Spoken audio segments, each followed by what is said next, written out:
l'élection de François Asselineau provoquerait une apocalypse politique et économique. Et ça, vous l'aurez constamment. Avec, vous voyez, le dessin de Plantu qui mettrait non avec la France isolée sur une île déserte, puisque c'est évidemment ce qu'on dit, vous voulez isoler la France. Ne vous inquiétez pas, on en parlera dans la partie 3. Est-ce qu'on va isoler la France ? Vous noterez ici les éditoriaux. Il faut sauver l'euro. Journal Le Monde prenant parti, comme d'habitude. Ici, les sondages indiquent une possible victoire du président de l'UPR, ce qui fait frémir les marchés financiers. Ici, Washington se dit préoccupé, entre guillemets, par la prochaine élection présidentielle française. Et puis, Moscou et Pékin sont attentifs à la situation à Paris. Et ça, c'est le plus beau. La bourse espère encore la victoire du candidat socialiste. Il faut s'attendre à ça. Il faut le savoir, il faut en être conscient. Nous sommes dans la guerre du troisième millénaire.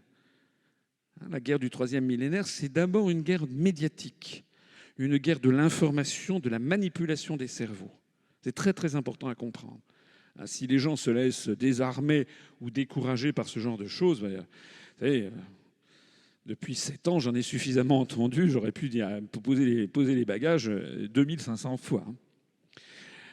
Alors, c'est les jours avant et puis il y a les jours pendant. C'est-à-dire que finalement, eh bien, à la stupéfaction générale, à l'extrême désappointement de Washington, à l'allégresse de Moscou, Pékin et Caracas, eh bien, je suis élu. Alors à ce moment-là, il va se passer quelque chose, honnêtement, d'absolument inouï. Je vais appliquer le programme pour lequel j'aurais été élu. J'avoue que c'est à peine croyable. Et pourtant, c'est vrai, puisque j'ai consacré, vous voyez bien, je consacre ma vie à ça. Je ne vais pas, après avoir été élu, faire un bras d'honneur aux gens qui m'ont élu. Donc, je mettrai en œuvre le programme pour lequel j'aurais été élu, à la grande stupéfaction peut-être d'un certain nombre de personnes. Je ne suis pas vénal. Je ne pense pas, même si on venait avec des valises de milliards d'euros, je ne pense pas que je céderais à la tentation. Donc les jours pendant, eh bien, mettant en œuvre le programme, eh bien, je mettrai en œuvre l'article 50 du TUE et l'article 13 du TAN, le traité de l'Union européenne et le traité de l'Atlantique Nord. Alors c'est quoi ces articles ? L'article 50 du TUE, c'est le seul article qui permet de sortir de l'Union européenne. Il n'y en a pas d'autre. C'est également le seul article qui permet de sortir de l'euro. Il n'y a pas d'article spécifique dans les traités qui permettent de sortir de l'euro. On ne peut donc pas, juridiquement, sortir de l'euro sans sortir de l'Union européenne. Et la Commission européenne, le porte-parole de la Commission européenne a confirmé cette analyse que nous faisons constamment. Moi, j'ai été formé aussi pour ça. Je ne suis pas seulement financier, j'ai aussi des cours de droit constitutionnel, de droit administratif. Il suffit de lire les traités. Il n'y a pas dans les traités de clause de sortie de l'euro. Donc la seule possibilité de sortir de l'euro, c'est de sortir de l'Union européenne. Et la seule possibilité de sortir de l'Union européenne, c'est l'article 50. Alors certains vous diront peut-être, mais on n'a qu'à sortir quand même. Et je fous des articles. Alors ça, je reviendrai tout à l'heure sur cette rodomontade. Pour l'instant, nous nous plaçons comme toujours avec ce mouvement politique que j'ai créé, qui est un mouvement responsable et sérieux. On n'est pas des imbéciles, on n'est pas des fous furieux. Nous savons que, comme disaient les anciens Romains, pacta sunt servanda, il faut respecter les engagements. C'est un principe d'abord de civilisation et c'est un principe de sûreté.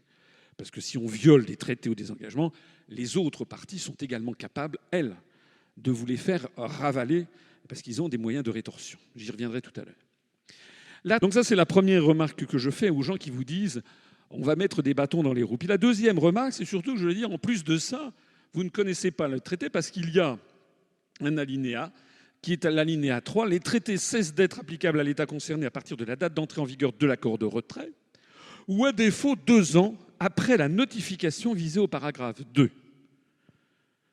Alors, il y a des gens qui, décidément, me cherchent des noises et qui me disent « Vous vous rendez compte, avec votre article, on est obligé de rester 2 ans dans l'Union européenne. » Mais je dis « Mais non, c'est le contraire qui est vrai.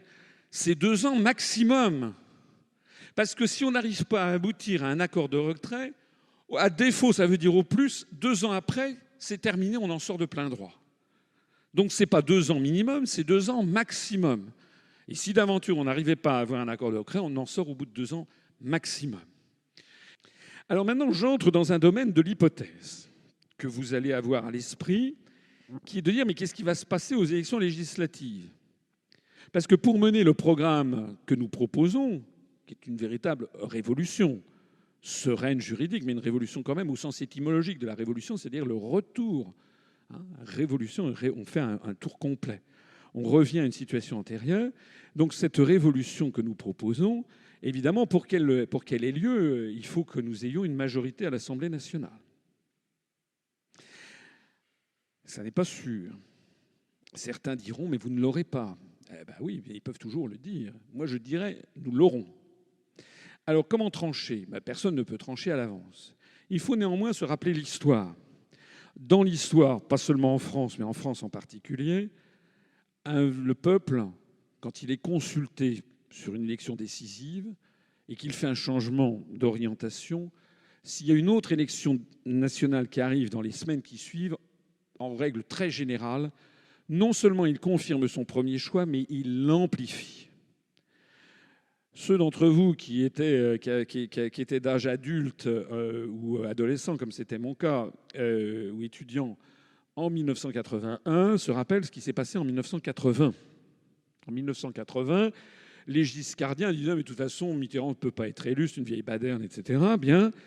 Et puis les gens disaient « de toute façon, Mitterrand, il est entouré par personne, il n'y a personne avec qui diriger la France. » Et puis de toute façon, Mitterrand, il n'aura pas l'Assemblée nationale, il n'aura pas la majorité, il ne pourra pas gouverner. Moi, je me rappelle, j'avais 20 ans, non, 23 ans. Moi, je ne savais pas très bien quoi penser. Voilà. Ils ont peut-être raison, on ne sait rien. Mitterrand a été élu. Il a dissous l'Assemblée nationale, puisqu'il avait une Assemblée nationale qui avait été élue en 1978, qui était une Assemblée nationale à majorité de droite. Mitterrand a dissous l'Assemblée nationale. 1 mois après, il y a eu un raz-de-marée socialiste à l'Assemblée nationale qui a dépassé toutes les prévisions. Les socialistes ont ils avaient, je crois, plus des 3/5 des sièges à l'Assemblée nationale. Donc le résultat, c'est que les giscardiens n'avaient plus que leurs yeux pour pleurer. Toutes leurs prévisions avaient été démenties. Puis Mitterrand, il a sorti d'un chapeau des ministres, des nouveaux, et puis voilà, les Français ont découvert des nouvelles têtes, puis ils se sont aperçus que finalement, vous savez, à l'UPR, nous n'avons pas énormément de gens, mais il y a de plus en plus de talents, et il sera difficile de faire pire que Nadine Morano. Mais je vous assure, ou que Najat Vallaud-Belkacem, ou que, comment il s'appelle, même Manuel Valls, on peut s'en passer. On aura, nous, des talents, c'est très bien, puis les gens les découvriront. Voilà. Donc, sans remonter à 80, tout le monde a à l'esprit, ce qui s'est passé en 2012. En 2012, les Français ont élu, dans un geste de lucidité extraordinaire, ont élu François Hollande, qui restera un des très grands chefs d'État de l'histoire de France, à l'évidence. Mais le croirez-vous, il y avait une Assemblée nationale de droite. Et qu'est-ce qui s'est passé? Il s'est passé la même chose qu'en 81. Les socialistes ont eu la majorité absolue, un changement complet, parce que les Français ont voulu donner à François Hollande les moyens de gouverner. On en voit d'ailleurs les résultats. Donc, moi, ce que je dis, évidemment, je n'ai pas de certitude, mais ce que je dis, c'est que ce qui est difficile pour nous, c'est l'élection présidentielle. Bien sûr, c'est ça le gros morceau. Il faudrait déjà qu'avoir les 500 parrainages. Je pense qu'on les aura en 2017. Il faudrait pouvoir passer dans les médias, c'est ça qui est important.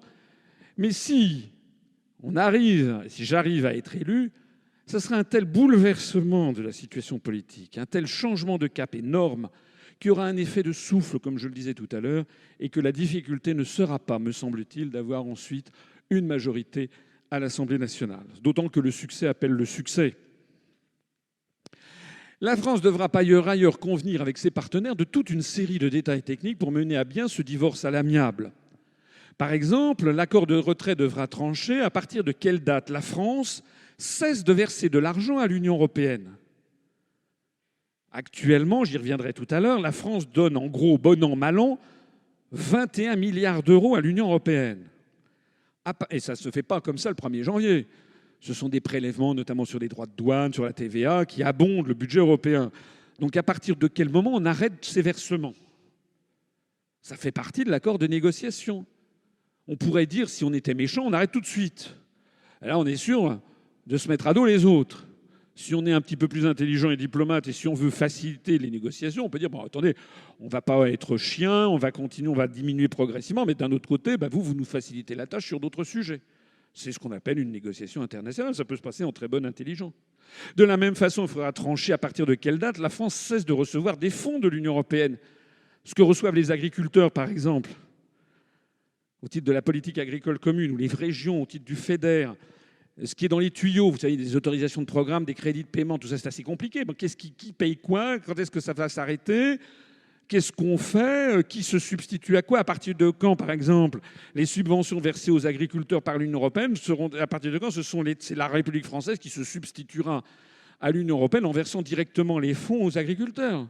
À partir de quel jour, quelle heure? Vous voyez, donc tout ça, c'est des négociations techniques, comptables, un petit peu calées. De la même façon, solder les comptes entre la France et l'Union européenne, comme vous l'imaginez probablement, si vous êtes un peu comptable, si vous avez une notion de comptabilité, des relations de cette nature, vous avez certainement des centaines et même des milliers de comptes qu'il va falloir solder les uns après les autres et de régler la question. Voilà. Il faudra également définir à partir de quelle date les représentants français au Parlement européen cessent leur mandat. Nos députés européens. Je rappelle que Jean-Marie Le Pen, par exemple, commence sa 31e année de député européen. Il l'a déjà été pendant 30 ans, de 1984 à 2014, et il recommence. Donc M. Le Pen, qui d'ailleurs au passage a dû se mettre au bas mot 5 millions d'euros nets d'impôts dans la poche au titre des rémunérations de députés européens, je ne parle même pas des frais de secrétariat qui sont beaucoup plus dodus. M. Le Pen, il va falloir un jour lui dire, ça y est, c'est comme finita la commedia, terminé. Et puis la fille aussi, elle a déjà touché 1 600 000 euros, ça lui a permis de payer sa nouvelle maison. Là. Puis M. Mélenchon aussi, puis les gens du Parti de gauche, tout ça, c'est fini. Allez, voilà, on rentre à la maison, vous ne touchez plus l'argent de député européen. Mais à partir de quand? Les enseignements de tout ce que je viens de vous montrer sont importants, je crois. Le premier renseignement, c'est que la plupart de ces problèmes techniques devraient pouvoir être réglés dans les 6 mois ou 1 an. Si on met les diplomates au travail, ce qui n'est pas toujours une mince affaire, et si on les met au travail, eh bien, il faudra en gros 6 mois ou 1 an pour régler ces questions. Peut-être qu'il y aura des points d'achoppement qui dureront un petit peu plus longtemps. Mais le fait que le traité prévoit 2 ans maximum est quelque chose d'assez bien vu. Probablement en 1 an, on aura à peu près tout réglé. Ça peut même aller beaucoup plus vite si on est plus expéditif sur certaines questions. Le deuxième enseignement, c'est que tous les points que je viens d'évoquer sont indispensables à régler. Vous en êtes conscient. On ne peut pas sortir de l'Union européenne comme ça. Les parlementaires français qui sont à la Commission, à la Cour de justice, au Parlement, les députés, tous les traités qui sont en cours, et on en fait quoi? Donc c'est extrêmement concret ce que je vous dis. Alors, dans la mesure où c'est indispensable à régler, ça prouve 3 choses. La première chose, c'est que l'article 50 du traité de l'Union européenne n'a pas du tout pour objet d'empêcher un État de sortir de l'UE. Il y a des gens qui le croient, qui me disent « Oh, mais Asselineau, il est d'une naïveté invraisemblable. Cet article est fait pour empêcher les pays de sortir. » Mais non, pas du tout. Il est fait, au contraire, pour que la sortie se passe le mieux possible, que ça se passe de façon ordonnée, avec bon sens, en concertation légitime avec les autres États. Je le disais d'ailleurs hier, je l'ai dit à la radio tout à l'heure, il faut être conscient de quelque chose qui est extrêmement évident. Lorsque la France sera sortie de l'Union européenne, elle restera frontalière de l'Allemagne, de l'Italie, de l'Espagne, de la Belgique, du Luxembourg et à travers la Manche du Royaume-Uni. Notre objectif à nous est de rester en bons termes avec des voisins dont nous partageons l'histoire commune depuis 2500 ans. Donc notre intérêt collectif à nous, les Français, mais aussi aux Allemands, aux Italiens, etc., c'est que ce divorce se passe le mieux possible, à l'amiable. D'où la nécessité absolue de traiter entre gens adultes, entre responsables adultes, cet accord de sortie. C'est donc tout simplement du bon sens. Et c'est quelque chose auquel je tiens beaucoup. Nous sommes respectueux du droit, mais nous sommes aussi respectueux du bon sens et nous voulons rester en très bons termes avec les autres pays de l'Union européenne. D'ailleurs, je le dis souvent, c'est la construction européenne qui est en train d'aigrir les rapports entre les peuples. De plus en plus de Français redeviennent anti-allemands. Je ne parle même pas des Grecs, des Italiens, des Espagnols. Et ça, c'est mauvais. Donc nous voulons, pour calmer le jeu, redevenir, comme dit le proverbe, chacun chez soi, les vaches seront bien gardées. Donc chacun rentre chez soi et en bon terme avec les autres. C'est la première chose. La deuxième chose, c'est que les partis politiques français qui osent dire que l'UPR ferait du juridisme. J'en ai parlé tout à l'heure. Il y a des internautes, des partisans de Mme Le Pen ou M. Dupont-Aignan qui brocardent notre volonté de sortir de l'Union européenne par article 50 en disant qu'on ferait du juridisme. Mais ils se moquent des électeurs. Parce que article 50 ou par article 50, il faudra bien régler ces questions. Le plus fort étant, je l'ai déjà dit, qu'eux ne proposent même pas de sortir de l'Union européenne. Mais le troisième point, c'est que justement, les partis politiques qui dénigrent l'article 50, le Front National et DLF par exemple, n'ont tout bonnement pas étudié la question. D'ailleurs, ils n'ont jamais fait de conférence comparable à la mienne. Ils n'ont pas étudié la question tout simplement parce qu'ils ne proposent pas de sortir de l'Union européenne. C'est tout simplement ça. Donc ils n'ont même pas réfléchi à ce qui se passerait lorsqu'on sortira de l'Union. Nous sommes le seul mouvement politique à avoir réfléchi et à le présenter publiquement. Ce qui confirme encore une fois à quel point nous sommes un mouvement honnête, compétent et fiable, puisque nous prenons à bras-le-corps les problèmes et puis on explique aux Français ce qu'il faudra faire. Les autres, ils font rien. Ce sont des fainéants qui se lancent des slogans et qui n'ont même pas réfléchi à ce qui se passerait s'ils arrivaient au pouvoir. Les critiques ont... Alors, la fixation du taux maintenant, eh bien, on fera un taux de conversion de 1 pour 1. Je l'ai annoncé, ça fait déjà 4 ou 5 ans que je l'ai dit, je persiste et signe. Ça veut dire qu'on changera les billets de 5 euros pour 5 francs, de 10 euros pour 10 francs, de 20 euros pour 20 francs, de 50 euros pour 50 francs, de 100 euros pour 100 francs, de 200 euros pour 200 francs. Certains pourront s'étonner en disant pourquoi est-ce que vous ne revenez pas au taux de change de 6,55, 957 ? Mais ça n'aurait pas de sens.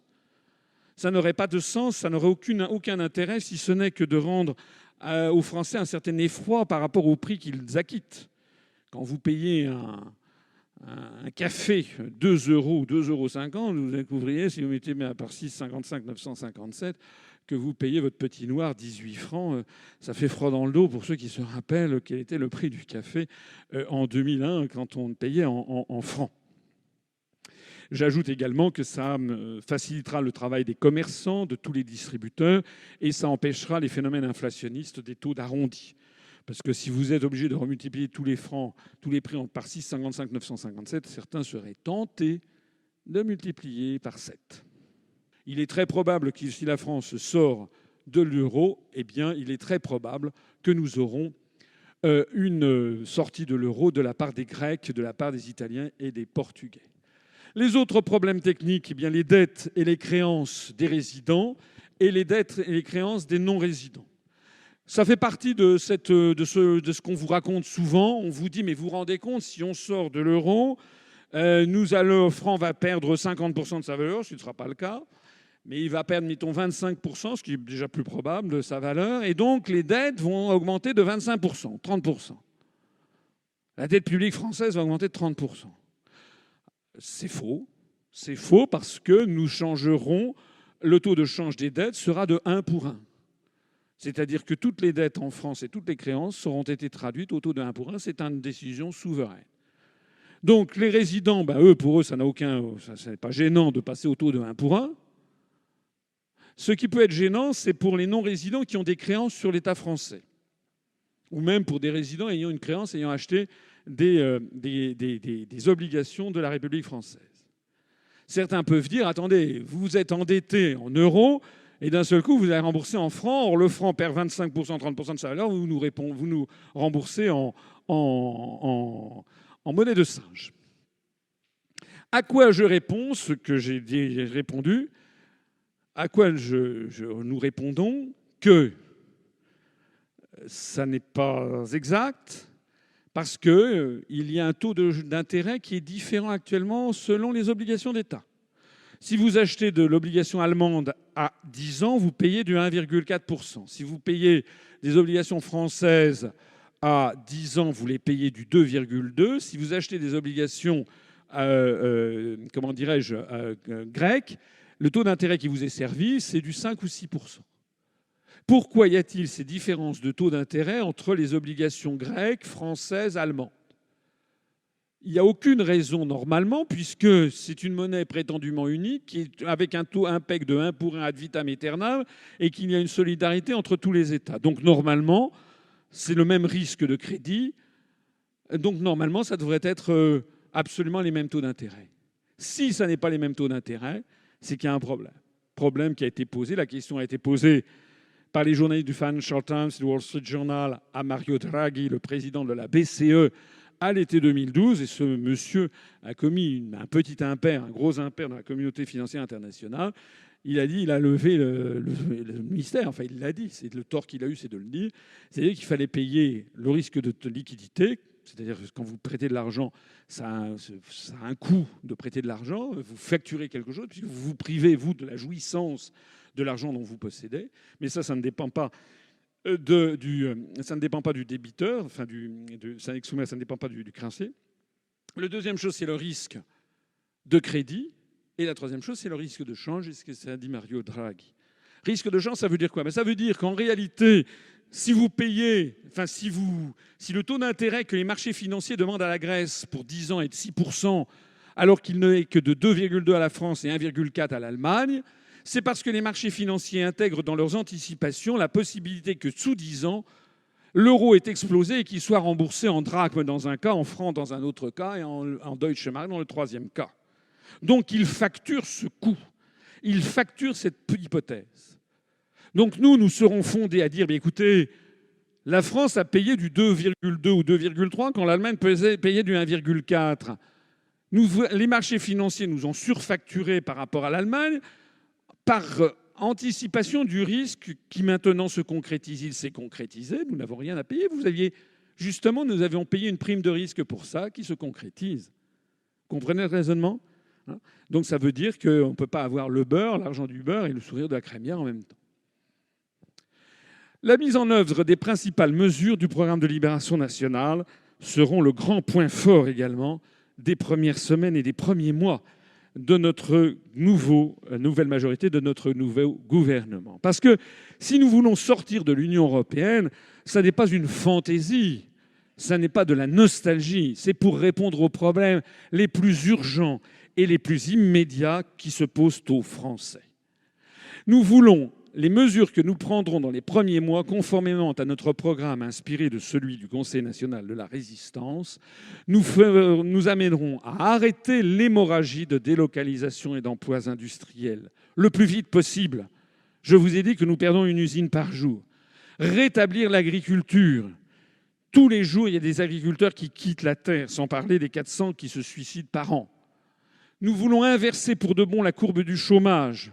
Arrêter la paupérisation de la population française au plus vite, ressusciter nos services publics qui sont en débandade et dont la fin est programmée et la privatisation généralisée, réduire les inégalités qui ravagent la société française, démocratiser les institutions, reformer l'unité nationale qui est gravement attaquée par les attaques subreptices sous la théorie de l'Europe des régions, casser l'engrenage vers la guerre qui nous emmène vers la guerre contre le monde arabo-musulman ou vers la Russie, parce que nous sommes placés sous la tutelle de l'OTAN, redonner sa dignité à la République en ayant des représentants, des dirigeants qui soient dignes des fonctions qu'ils occupent, dignes parce qu'ils connaissent les dossiers, dignes parce qu'ils obéissent au peuple français dont ils ne sont finalement que les mandataires. Rendre à la France sa liberté, susciter le respect des autres peuples du monde et non pas le mépris que nous sommes en train de susciter parce que nous sommes devenus les larbins des États-Unis d'Amérique. Voilà le programme que nous avons et qui est un programme où nous allons prendre à bras le corps les problèmes des Français. Et pour prendre des problèmes à il faut avoir d'abord un peu d'expérience. Je me flatte d'en avoir.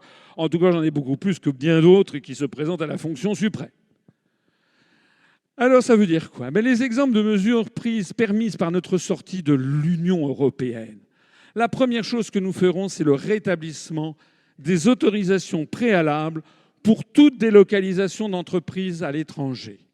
Et ceci, ça sera permis grâce à la fin de l'article 63 du traité sur le fonctionnement de l'Union européenne qui organise les délocalisations puisqu'il interdit toute restriction aux échanges de capitaux. Actuellement, ce que l'on constate en France, c'est ça. Tous les jours, toutes les semaines, on apprend ici, le fabricant de lingerie, Le Jabi, délocalise et supprime 197 postes. Eh bien, nous interdirons ceci.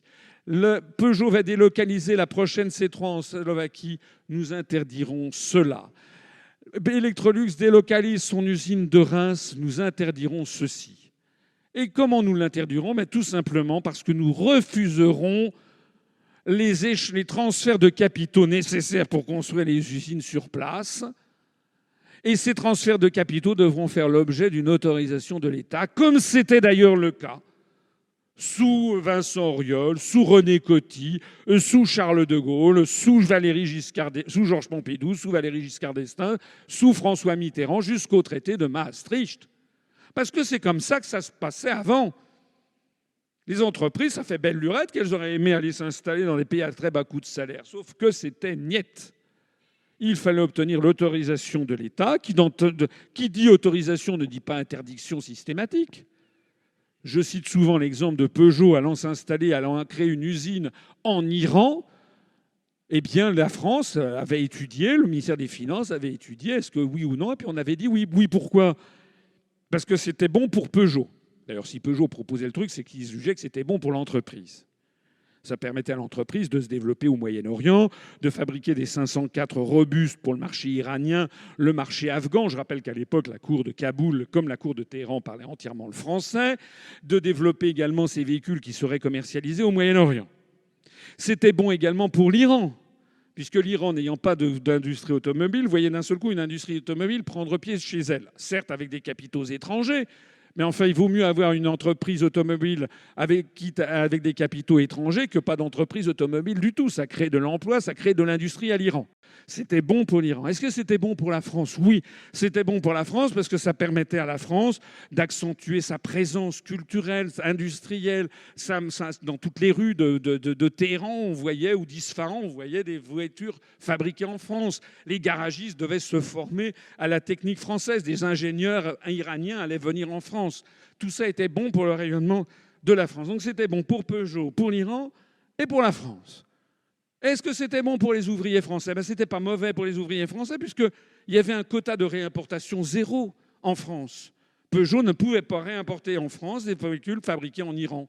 C'était seulement pour le marché local. Donc les ouvriers français gardaient leur emploi. Donc c'était bon pour tout le monde. Et donc là, on disait oui. Mais maintenant, c'est plus du tout ça. Hein.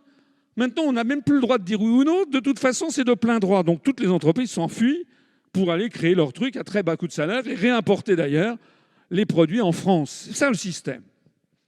Donc de la même façon, nous rétablirons... Alors ce que je voulais dire, oui, c'est que qu'est-ce que vous propose concrètement, hein, tous les autres partis pour empêcher cette hémorragie sans fin des usines en France? Ils vous proposent quoi, à part des belles paroles? Ils ne vous proposent rien, puisqu'ils refusent de vous proposer de sortir de l'Union européenne. Ça veut donc dire qu'ils maintiennent l'article 63, qui règle notre commerce extérieur et qui règle notamment nos échanges de capitaux. L'article 63 interdit toute restriction aux échanges de capitaux. Alors vous avez M. Montebourg. Hein. En 2012, M. Montebourg s'est produit sur les scènes en faisant comme ça des grands mouvements. On va interdire les délocalisations. Mais comment pouvait-il interdire les délocalisations puisque la France restait dans l'Union européenne dont l'un des traités interdit d'interdire, justement? C'est là où il se moque de vous. Moi, je ne me moque pas de mes compatriotes parce que j'aime mon pays et puis j'aime mes compatriotes. Voilà, je suis là... Enfin, il est de temps en temps nécessaire que dans la vie des peuples et des nations, des gens se lèvent pour dire non par rapport à une situation de plus en plus injuste et inique où on est en train de manipuler des gens qui sont entraînés vers la misère parce que des gens leur racontent des cracks. Les cracks, si on veut arrêter les délocalisations, il n'y a pas d'autre solution que de mettre un terme à l'article 63, point. De la même façon d'ailleurs que nous rétablirons également des autorisations préalables pour tous les achats étrangers des actifs du patrimoine national. Peut-être fixerons-nous un plafond, un plancher minimum. On peut considérer peut-être que des achats d'actifs de moins de 5 millions d'euros seront de plein droit, ce qui permettra déjà à des oligarques russes ou à des gens de s'acheter des baraques à 3-4 millions d'euros. Ça va, c'est déjà pas mal en France. Mais actuellement, on assiste à quoi? On assiste à ça, le château de Gevrey-Chambertin, vendu à un Chinois qui a fait fortune à Macao, l'un des grands crus des Côtes de Nuit en Bourgogne. Eh bien, nous dirons non. On assiste à ça, le Qatar qui rachète la France, le Paris Saint-Germain, l'hôtel Martinez à Cannes, l'un des très grands hôtels particuliers de la place Vendôme, le Ritz, le Prince de Galles, le Georges V, tout ça, c'est le Qatar qui rachète. Ben, nous dirons non. Voilà. Alors, c'est sûr que peut-être l'émir du Qatar ne va pas me donner des valises de billets pour mener ma campagne présidentielle. C'est possible. Mais ça ne nous empêchera pas de dire ce que nous pensons. Nous dirons non. Nous dirons non également lorsque, par exemple, ça s'était sorti dans la Tribune il y a 2 jours, et si l'État vendait l'aéroport de Toulouse aux Chinois, eh bien nous dirons non. Et puis aussi, pourquoi est-ce qu'on ne vendrait pas la Joconde à Goldman Sachs, et puis le château de Versailles à JP Morgan pendant qu'on y est? Nous dirons non. Et ce qu'il faut savoir, c'est qu'en disant non et en interdisant cela, nous ferons ce que font les autres pays du monde. Puisque, comme je le dis souvent, si par exemple, Florence, vous gagnez 100 millions d'euros à l'euro-million du vendredi prochain, vous ne pourrez pas acheter un hôtel au Qatar, ou vous ne pourrez pas acheter un très grand jardin de thé en Chine, parce que les Chinois ou les Qataris diront interdit. Quand ça interdit. Mais attendez, interdit par notre législation. Les autres pays du monde se protègent et nous sommes interdits de nous protéger par les règles, les traités européens. Ça, c'est quelque chose qui est extrêmement important à comprendre. La mondialisation, c'est un jeu de c'est-à-dire que la mondialisation n'a pas les mêmes règles pour tout le monde. Nous voulons que tout le monde ait les mêmes règles et la réciprocité. Donc ça, c'est justement ce qui nous permettra de lutter contre ça. Que proposent d'ailleurs tous les autres partis pour empêcher ce pillage? Rien. Rien que des belles paroles. On le voit bien d'ailleurs. Ils ont fait quoi? Qu'est-ce qui s'est passé sous Chirac, sous Sarkozy, sous Hollande? Les délocalisations à tout va et le pillage généralisé. Voilà. Puisque l'article 63 nous interdit d'agir. Exemple de mesures permises par notre sortie de l'Union européenne, la fin de la fuite fiscale des grandes entreprises. On a appris il y a quelques jours ce qu'on a appelé le LuxLeaks. Le Luxembourg est un paradis fiscal pour 340 multinationales. Des entreprises multinationales s'arrangent avec le Luxembourg pour faire apparaître des bénéfices au Luxembourg et faire apparaître des pertes dans les autres pays. Résultat, eh bien, il n'y a pas d'impôt à payer en France, etc. Et comme l'impôt est extrêmement faible au Luxembourg, elle ne paye pas d'impôt du tout. On est en train de revenir à ce qu'a créé la Révolution française.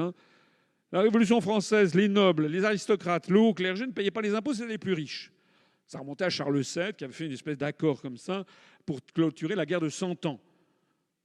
Résultat, en 1787-1788, ceux qui payaient les impôts, c'était les pauvres, et ceux qui étaient les plus riches n'en payaient pas. Eh bien, on est en train de revenir à cette situation. Actuellement, ce sont les Français, même les plus pauvres, qui payent les impôts. Même s'ils ne payent pas l'impôt sur le revenu, tout le monde paye l'impôt sur la TVA, qui est un impôt anti-redistributif et injuste. Puisque Mme Bettencourt, qui est une multimilliardaire, ou bien quelqu'un qui n'a même pas le SMIC, lorsqu'ils achètent, je ne sais pas moi, 1 litre de lait, ils payent la même TVA. Donc nous avons affaire au fait qu'en France, ce sont les gens les plus pauvres qui payent les impôts, alors que les gens les plus riches organisent leur évasion fiscale. Et ça, c'est permis justement, toujours, notamment par cet article 63 de l'Union européenne. Que vous proposent concrètement tous les autres partis pour empêcher cette fraude fiscale, qui explique d'ailleurs en partie la hausse de notre dette publique? Rien. Ils refusent de sortir de l'Union européenne. Exemple de mesures permises par notre sortie de l'Union européenne, l'interdiction des OGM. On ne peut pas interdire les OGM puisque ça nous est imposé par les réglementations européennes. Sortant de l'Union européenne, nous pourrons interdire les OGM conformément à ce que souhaitent les Français. La protection de l'agriculture traditionnelle et du niveau de vie des agriculteurs. Actuellement, les agriculteurs français sont placés dans une situation de plus en plus épouvantable, avec un euro qui est extrêmement élevé, qui rend les productions agricoles françaises très chères, et des contraintes de productivité, puisqu'il faut qu'ils aient la même productivité que les grandes plaines de l'Oklahoma, par exemple, ou de l'Arkansas, ou du Saskatchewan au Canada. En sortant de l'Union européenne, nous pourrons arrêter le désastre de l'agriculture française et redonner des marges de manœuvre à l'agriculture française. L'autorisation à la Banque de France de monétiser une partie du déficit public, nous la réautoriserons. C'est la fameuse loi dite la loi Pompidou de 1973 qui n'existe plus. C'est l'article 125 du traité de fonctionnement de l'Union européenne. En sortant des traités, nous pourrons, en tant que de besoin, faire ce genre d'opération. La suppression de la reconnaissance du mandat d'arrêt européen, le retour à la procédure normale d'extradition garante des libertés publiques, nous pourrons le faire parce que nous serons sortis de l'Union européenne. Si nous y restons, nous ne le pourrons pas. Ce que nous pourrons faire aussi, c'est le retrait immédiat de la France du réseau INDECT, ce réseau de surveillance généralisée financé par l'Union européenne, notamment pour surveiller vos courriers électroniques. Ce que nous ferons, c'est le retrait immédiat de la France des traités transatlantiques TAFTA et TISA qui sont actuellement négociés dans le dos des Français. Ce que nous ferons également, c'est la récupération de notre pouvoir de négociation nationale à l'Organisation mondiale du commerce, dont nous sommes privés au profit de la Commission européenne, ce qui a un impact considérable sur le commerce extérieur français, etc., etc. Nous ferons également le rétablissement et la constitutionnalisation des services publics. C'est actuellement interdit par l'article 106 et l'article 121 du traité sur le fonctionnement de l'Union européenne. Conformément au programme du Conseil national de la résistance, conformément à ce que souhaitent les Français ne sont pas un peuple d'extrême. Les Français ne veulent pas que la France devienne un pays collectiviste. Mais les Français ne veulent pas que la France devienne un pays ultra-capitaliste. Ils ne veulent ni l'un ni l'autre. Ils veulent quelque chose qui soit raisonnable. Ils veulent quelque chose qui soit conforme à l'esprit français, c'est-à-dire la nécessité que l'État joue un rôle important pour la justice sociale, pour entraîner les initiatives privées, parce que nous sommes comme ça. Les Français sont toujours désireux d'avoir un État puissant qui assure la justice sociale, notamment au grand moment de l'existence, comme je le disais tout à l'heure, la naissance, l'éducation, la maladie et la mort. Nous ne voulons pas d'une société à l'américaine où il y a 50 millions de personnes qui ne sont pas couvertes par la sécurité sociale. Et moi, je n'ai jamais vu dans mes conférences qui que ce soit venir me trouver en me disant « Monsieur, ce que je veux, c'est que la Poste soit privatisée ». Ça n'est pas vrai.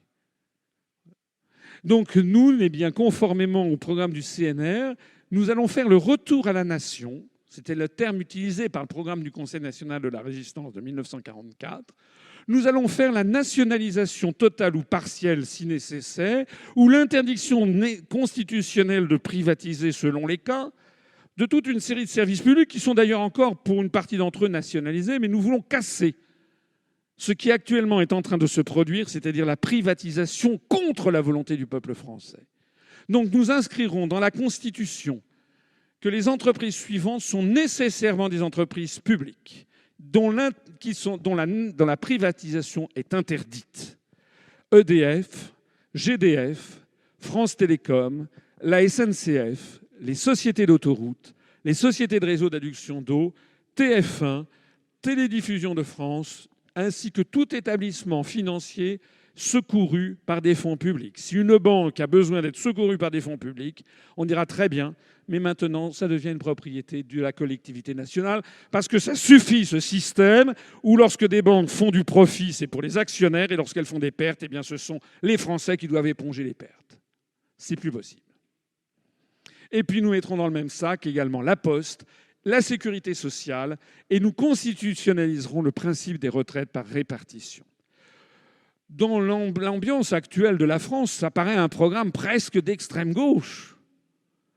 Mais détrompez-vous, ça n'est que revenir à la situation de 1944, en gros. Le CNR était présidé par Charles de Gaulle, c'était quand même pas un extrémiste de gauche. Il y avait au CNR des communistes, des socialistes, des chrétiens sociaux, des gens, des patrons, des ouvriers. Nous voulons simplement revenir à ce qui est l'équilibre nécessaire de la société française. Je signale qu'en octobre 2013, sous la pression populaire, le gouvernement islandais a annoncé qu'il abandonnait le projet d'adhésion de l'Islande à l'Union européenne. Est-ce que l'Islande a pété les plombs? Je signale au passage, vous savez combien il y a d'habitants en Islande? Il y a 320 000 habitants en Islande. Et les Islandais ont décidé, comme des grands, avec souveraineté, dignité, de dire non à l'entrée dans l'Union européenne. Et nous, on nous explique que la France, qui est la 4e ou 5e puissance économique mondiale, ne pourrait plus être à la taille de ce que fait l'Islande, qui a 320 000 habitants et qui est perdue dans les glaces à côté du Groenland. Le jour suivant la sortie de l'Union européenne, la France va-t-elle connaître l'apocalypse? C'est ce que l'on vous promet.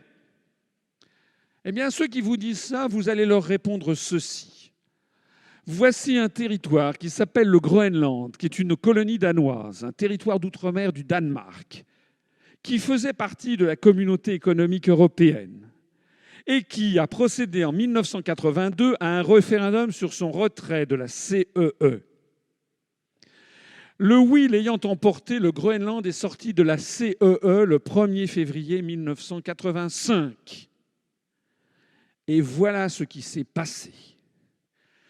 Là, c'est le Groenland le 31 janvier 1985, avant la sortie de la CEE.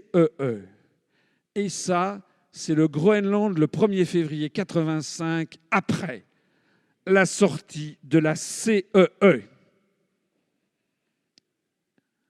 Vous avez compris? En fait, rien n'a changé. Rien n'a changé sur le coup, sauf qu'après, au cours des mois qui ont suivi, eh bien, les Groenlandais ont tout simplement plus été sujets à des décisions prises par d'autres. Ils ont tout simplement repris tout naturellement leur pouvoir et leurs décisions. C'est aussi simple que ça. Arrêtez de vous faire intimider par la pression des gens qui tiennent les médias de grande diffusion. Il n'y a pas que le Groenland. Voici une île que vous connaissez peut-être, qui est une île des Antilles françaises qui s'appelle l'île de Saint-Barthélemy, qui faisait partie du département de la Guadeloupe. Les départements d'outre-mer sont ce que l'on appelle des RUP, c'est-à-dire des régions ultra-périphériques qui appartiennent à l'Union européenne. En revanche, les territoires d'outre-mer de la République française, qui ne sont pas des départements d'outre-mer, ne sont pas dans l'Union européenne. De telle sorte que, par exemple, les 520 000 Français qui habitent, nos compatriotes qui habitent en Polynésie française, à Wallis et Futuna ou en Nouvelle-Calédonie, ne sont pas dans l'Union européenne. Alors, il y a une petite île qui s'appelle l'île de Saint-Barthélemy, qui est peuplée par des milliardaires avec des belles villas. Eh bien, cette île a décidé de sortir du département de la Guadeloupe et de devenir non plus un DOM, mais une collectivité d'outre-mer. Les collectivités d'outre-mer ne sont pas dans l'Union européenne, ce ne sont pas des RUP. C'est passé au Sénat.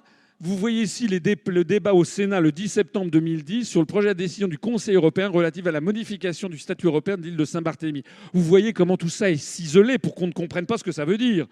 La modification du statut européen de l'île de Saint-Barthélemy, et ça veut dire en français correct, projet de décision du Conseil européen permettant à l'île de Saint-Barthélemy, d'entre îles françaises, de sortir de l'Union européenne. C'est ça qui s'est passé. Et ça s'est passé le 1er janvier 2012. Alors voici l'île française de Saint-Barthélemy le 31 décembre 2011, avant la sortie de l'UE, et voici ce que c'est devenu le 1er janvier 2012, après la sortie de l'Union européenne. Alors arrêtez de vous laisser intimider. Les gens qui vous disent ça va être la catastrophe, dites allez donc voir à Saint-Barthélemy. Je vous assure qu'il n'y a pas eu un trou qui s'est créé dans la surface terrestre avec un effondrement dans le magma. Alors, que se passera-t-il le lendemain de la sortie de l'Union européenne lorsque la France en aura décidé ainsi ? Est-ce que ce sera ça, la France, le lendemain de la sortie de l'Union européenne? Eh bien non, la France, ça ne sera pas ça. La France, ça sera ça. Il ne se passera absolument rien.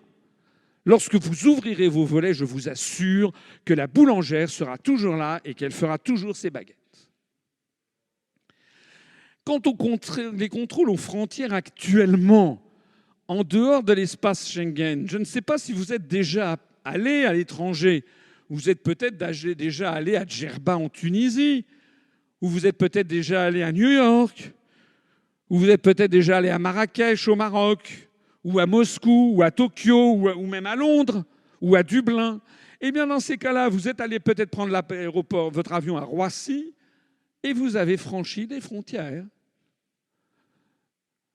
Et donc, c'est que nous sortons de l'Union européenne, ça c'est avant la sortie de l'Union européenne, mais après la sortie de l'Union européenne, mais ça sera exactement la même chose. Parce qu'actuellement, quand on entre ou quand on sort de France, il y a des contrôles aux frontières, c'est le cas le plus général. Lorsque, par exemple, on va au Royaume-Uni, eh bien, il y a les contrôles aux frontières, avant et après, c'est exactement pareil. Donc la seule chose qui se pose, en fait, avec ces affaires de frontières, eh bien, c'est ce que l'on appelle l'espace Schengen. Il est vrai qu'il y a ce qu'on appelle dans l'espace Schengen des pays qui se sont regroupés, qui sont ici en rouge, qui font partie d'un espace où il n'y a plus de contrôle aux frontières. Donc ça veut dire en pratique, si vous passez la frontière espagnole en Belgique, frontière terrestre, ou avec l'Allemagne, le Luxembourg ou l'Italie, il n'y a plus de contrôle aux frontières. Ça, c'est exact. Mais en revanche, vous voyez qu'il y a des pays de l'Union européenne qui ne sont pas dans l'espace Schengen. C'est notamment le Royaume-Uni et l'Irlande. C'est d'ailleurs la raison pour laquelle à Calais, à Sangatte, il y a énormément de migrants qui sont bloqués, puisque justement, il y a un contrôle aux frontières. Vous voyez qu'il y a en revanche des pays comme la Norvège ou l'Islande qui ne sont pas dans l'Union européenne, mais qui, elles, sont dans l'espace Schengen. Donc en réalité, les seules choses qui pourraient éventuellement être changées lorsque la France sortira de l'Union européenne, ce sont les contrôles aux frontières terrestres avec la Belgique, le Luxembourg, l'Allemagne, la Suisse, l'Italie et l'Espagne, et les contrôles aux frontières aériennes avec les 25 États de l'espace Schengen. Et ce que nous avons toujours dit, c'est que nous soumettrons aux Français, par un grand débat national, ce qu'ils veulent. On demandera aux Français ce que vous voulez. Il n'y a pas besoin d'en faire une proposition idéologique ou un combat, une espèce de nouvelle guerre de religion. Est-ce que les Français souhaitent ou non rétablir des contrôles aux frontières comme le font le Royaume-Uni, l'Irlande ou les États-Unis d'Amérique que l'on nous présente constamment comme le paradis terrestre dont nous devons tout imiter? Ou bien est-ce que les Français souhaitent conserver leur place dans l'espace Schengen, ils pourront, tout en ayant quitté l'Union européenne, puisque je rappelle que la Norvège ou l'Islande ne sont pas dans l'Union européenne, mais sont dans Schengen. Ce sont deux choses disjointes. On peut même envisager d'ailleurs que les Français choisissent une solution mitigée, avec par exemple des contrôles aux frontières vis-à-vis de l'Espagne et de l'Italie, aux frontières terrestres, et puis pas de contrôle aux frontières aériennes avec les pays scandinaves, s'il s'agit de mieux contrôler l'immigration des pays du Sud. Tout ça n'est pas quelque chose qu'il faut politiser à l'extrême. Tout ça, c'est simplement du bon sens. Alors certains vont dire, oui, mais la sortie de l'Union européenne va nous coûter une fortune. Heureusement que l'Europe est là pour payer l'agriculture, vous ne vous rendez pas compte. Alors ceux qui vous disent ça, nous leur disons, mais vous n'avez rien compris. Vous n'avez absolument rien compris à la façon dont fonctionne l'Union européenne. L'Union européenne ne produit strictement rien. Comme le disait De Gaulle, l'Europe, ça n'est exclusivement les fonctionnaires et l'argent que les pays ont mis dedans. Et puis ces fonctionnaires que l'on fait mariner dans des tours produisent des directives. Mais ça, produire de la norme, ce n'est pas de la richesse, c'est plutôt de l'emmerdement. Alors, il faut comprendre comment fonctionne l'Europe. En fait, l'Europe est une fantastique pompe aspirante et refoulante d'argent. En fait, chaque pays donne de l'argent à l'Europe, à l'Union européenne, et l'Union européenne redonne de l'argent à chaque pays. Alors évidemment, si l'Union européenne redonnait à chaque pays l'argent que chaque pays a donné à l'Union européenne, ça ne servirait à rien. Il n'y aura plus qu'à fermer boutique. Donc ce n'est pas comme ça que ça fonctionne. Il y a des pays qui donnent plus qu'ils ne reçoivent. On les appelle les contributeurs nets. Et il y a des pays qui reçoivent plus qu'ils ne donnent. On les appelle les bénéficiaires nets. Et alors, les contributeurs nets, ceux qui se font plumer, eh bien, en numéro 1, c'est l'Allemagne, puis la France, les Pays-Bas, l'Italie, le Royaume-Uni et la Suède. Et ceux qui reçoivent plus qu'ils ne donnent, eh bien, ce sont notamment l'Irlande, le Portugal, la Pologne, l'Espagne, l'Estonie. Et donc voilà le schéma. Progressivement, des ponctions sont faites sur les pays les plus riches au profit des pays en retard. Et puis, il y a un détournement, une espèce de dérivation qui est empochée par la Commission européenne pour ses bonnes œuvres, c'est-à-dire pour son propre fonctionnement, le fonctionnement de ses commissaires européens, de ses fonctionnaires européens, et puis également les fonds européens, les divers et variés. Alors, ça veut dire quoi, ce système ? Ça veut dire que, par exemple, en 2012, ce sont des informations qui sont cachées sciemment à la population française. Jamais vous ne trouverez ces informations. C'est fait pour. Chaque année, c'est ce que j'ai reconstitué. Je n'ai jamais d'ailleurs été attaqué là-dessus, c'est-à-dire que mon calcul est peut-être finalement encore pas assez sévère. En 2012, la France a versé en gros 21 milliards d'euros à Bruxelles. Ici, c'est la Commission européenne. Et la Commission européenne a reversé à la France 14 milliards d'euros sous forme d'aide aux agriculteurs, de fonds du FEDER, d'aide à la recherche, d'aide aux associations, d'aide aux régions, avec le drapeau bleu aux étoiles d'or. Et comme nous sommes en Auvergne, et que m'a-t-on dit en Auvergne, un chou, c'est un chou, vous aurez remarqué qu'il y a un petit truc. C'est quoi le petit truc ? Le petit truc, c'est ça. C'est qu'il y a 7 milliards d'euros qui ont disparu, qui se sont évaporés et qui ont tout simplement été piqués par la Commission européenne pour en donner une partie à d'autres États membres et pour ses propres frais de fonctionnement. Sous forme bleue aux étoiles d'or. 21, 14 et 7, ça veut dire les 2 tiers, en gros, nous sont restitués. Alors, comment ça marche, l'Union européenne ? Je vais toujours parler à Florence. L'Union européenne, c'est très exactement ça. Je demande à Florence qu'elle me donne un billet de 100 euros. Donnez-moi donc 100 euros. Elle me donne 100 euros. Je garde les 100 euros pendant quelques mois. Et puis, au bout de quelques mois, je reviens en donnant à Florence 66 euros. Et je lui dis, on dit merci qui ? Hein ? Je suis généreux. Ça, c'est les fonds européens. C'est son argent. Hein. Je lui en ai barboté 34 euros et elle doit me dire merci. Pas seulement ça, je lui dis 66 euros, mais à la condition que vous refassiez la peinture de votre cuisine et de votre salle de bain qui ne me plaît pas du tout. Mais moi, elle me plaît. Non. Vous changez le truc de... Vous dépensez cet argent que je vous donne gracieusement pour faire les politiques que j'ai décidées. C'est ça l'Europe.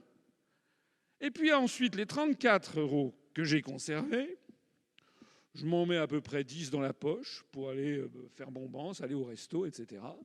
Et puis les 24 euros restants, je les donne à madame et on dit merci qui ? Je suis quand même vachement sympa. Et elle doit dire merci à moi, à l'Europe.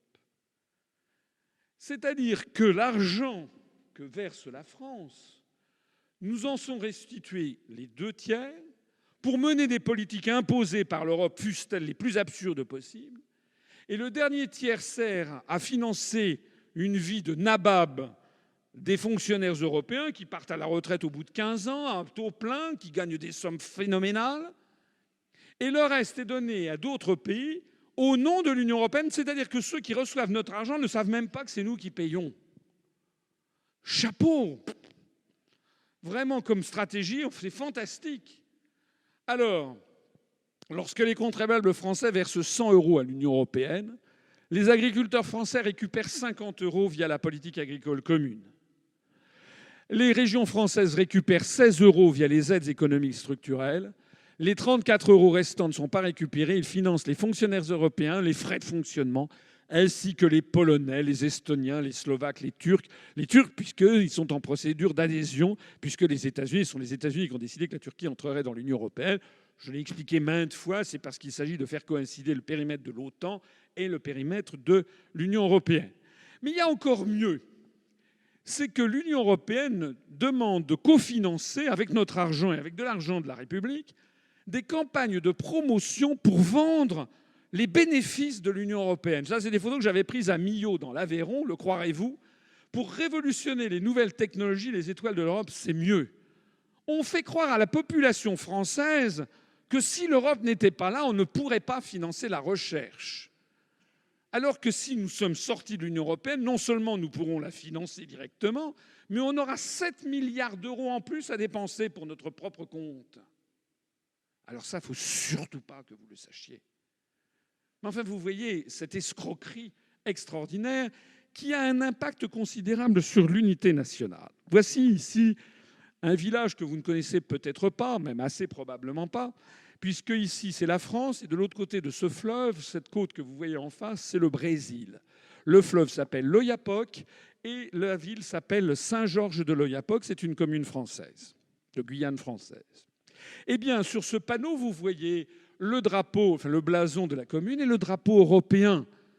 Et le financement de l'opération pour l'amélioration des voiries, eh bien, vous avez tout simplement la commune, le département et le FEDER, c'est-à-dire le Fonds européen de développement régional. C'est-à-dire que nos compatriotes de Guyane qui se renseignent un petit peu sont fondés à se dire « mais finalement, la France nous laisse tomber, heureusement que l'Europe est là. Prenons donc notre indépendance. C'est fait pour. » Ce qui existe à Saint-Georges-de-l'Oyapock, on vous le trouvez à Rouen.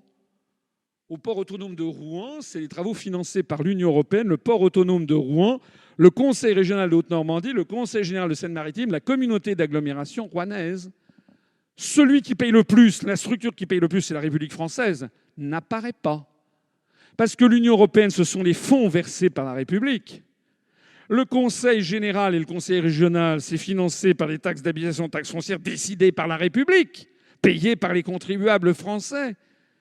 Mais si vous habitez à Rouen, vous vous dites « mais finalement, on peut se passer de la France », autant avoir une Normandie réunifiée, une province indépendante qui traitera directement avec Bruxelles pour avoir l'argent. Et on va dire la même chose en Bretagne, on va même financer le mouvement des bonnets rouges. Et on va dire la même chose aux Corses. Et la même chose aux Alsaciens, puisque c'est la même chose en Alsace. Les travaux sont faits par l'Union européenne, la France n'apparaît plus. Les gens sont fondés à se dire « mais qu'est-ce que c'est que cette France qui ne cesse que de nous envoyer des réglementations ?» Parce que les réglementations, on les fait porter le chapeau aux énarques, mais les réglementations sont décidées par la Commission. Donc nous, on nous fait faire le sale boulot, l'État fait faire c'est le sale boulot, et puis les subventions, le bon boulot, il est prétendument venant de l'Union européenne. Vous voyez, même dans la Somme, la baie de Somme à vélo, on explique que si vous pouvez faire de la bicyclette dans la baie de Somme, c'est grâce à l'Union européenne. Vous voyez quand même où va se nicher la propagande extraordinaire. Ne vous laissez donc pas intimider par la propagande. Les subventions dites européennes sont en fait payées par les Français, ne représentent qu'une partie de ce que nous versons, en gros les 2/3.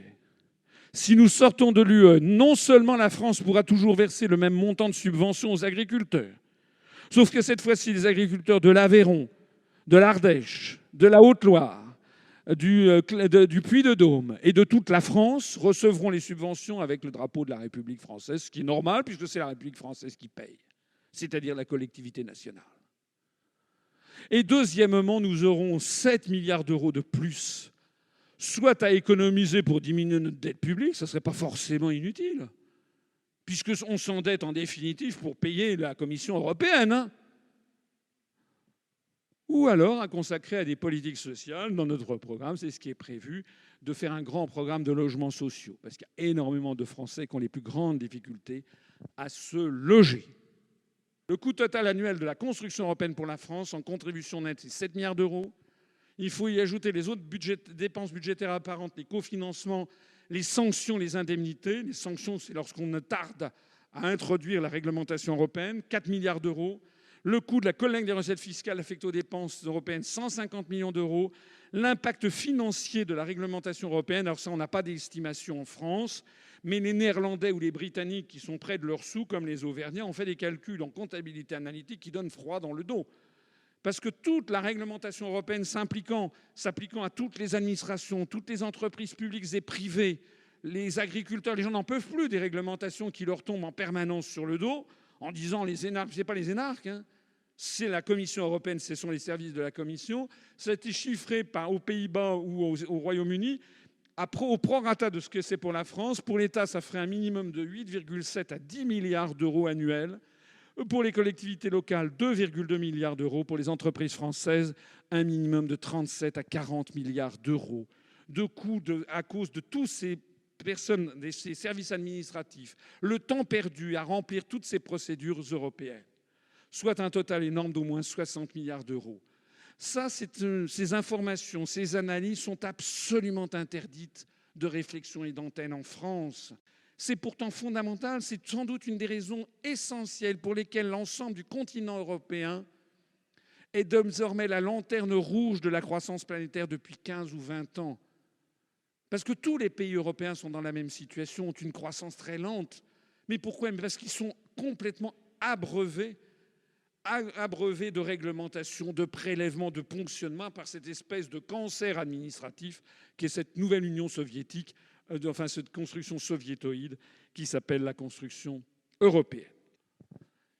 Le résultat de tout ça, c'est que dans la coopération internationale, tout le monde est d'accord sur le même projet et a intérêt à ce qu'il réussisse. Alors que dans l'intégration supranationale, personne n'est d'accord sur le même projet. Et donc chacun freine pour préserver ses intérêts fondamentaux.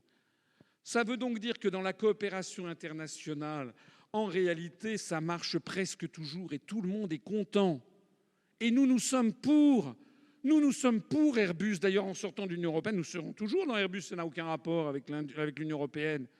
Nous sommes pour Airbus, nous sommes pour Ariane, nous sommes pour le tunnel sous la Manche, nous sommes pour la coopération nucléaire franco-chinoise, nous sommes pour la fusion Air France-KLM, nous sommes pour la fusion Renault-Nissan, nous sommes pour toutes ces coopérations internationales, y compris avec des pays qui ne sont pas dans l'Europe.